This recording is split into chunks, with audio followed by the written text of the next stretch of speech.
Bonjour à tous, ici Yakuneko et bienvenue pour la vidéo de la semaine.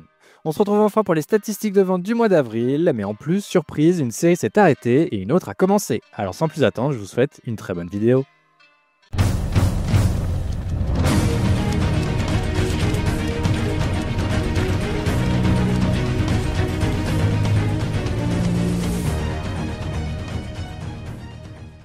On commence directement par la couverture du magazine et c'est donc la nouveauté Nice Prison qui est mise à l'honneur. Comme d'habitude, 2 pages couleurs l'accompagnent et je vous lis le rapide synopsis.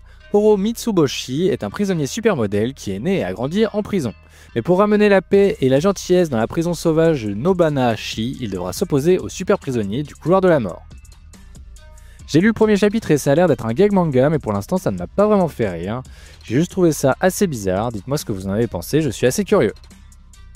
Blue Box met en avant son tome 20 qui sortira le mois prochain avec cette sympathique page couleur. Shinobi Undercover obtient également une page couleur, c'est seulement sa deuxième cette année malgré ses plutôt bons résultats. Et enfin, la dernière page couleur est pour Kill Blue qui quant à lui met en avant son tome 9 sorti début avril. Et justement au niveau des ventes de celui-ci, c'est plutôt mauvais, avec seulement 13 502 copies vendues en 2 semaines, il est déjà en retard de plus de 3000 ventes par rapport à son tome 8. On commence le classement avec Astro Royal qui malheureusement se termine cette semaine. Avec une moyenne de 12,28 cette année, il aura particulièrement déçu, et de même au niveau des ventes, qui étaient en chute libre. Il y avait pourtant beaucoup d'espoir dans ce manga, et c'est un énorme échec pour le Jump qui était parvenu à faire venir Ken Wakui, auteur de Tokyo Revengers, best-seller du Weekly Shonen Magazine. Pas de surprise pour Humbers qui conserve sa 15e place et d'ores et déjà un échec, il devrait être annulé autour du 20e chapitre à mon avis. Et tout comme Star of Beethoven qui complète le trio de fin. Super Psychic Policeman Shoujo conserve également sa 13e place cette semaine et échappe donc de très peu au trio de fin. Seedcraft Love is the Mystery ne parvient décidément pas à remonter dans le classement et tombe même à la 12e place.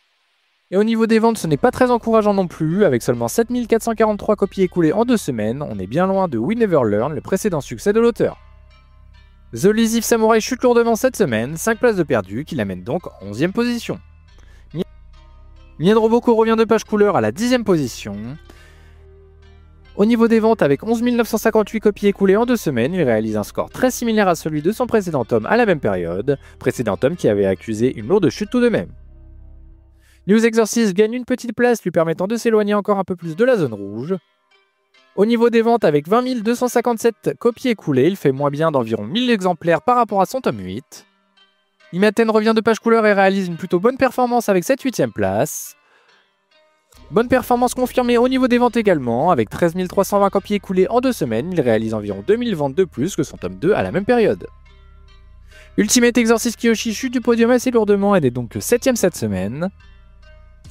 Witchwatch chute de 4 places également et devra donc se contenter d'une 6ème position. Au niveau des ventes, on observe une petite remontée par rapport à son précédent tome, certainement due à la sortie de son animé. Ichi the Witch revient de page couleur à la 5ème place après avoir passé 6 semaines consécutives sur le podium. Chute de 3 places pour Sakamoto Days qui s'était emparé de la première place la semaine dernière. Kagurabashi s'offre son 2e podium grâce à cette remontée de 6 places. Belle opération pour Akane Banashi également qui remonte de 3 places et se hisse donc à la 2e position. Très mauvaise opération au niveau des ventes par contre, seulement 33 037 copies écoulées, c'est plus de 4000 de moins que son tome 15.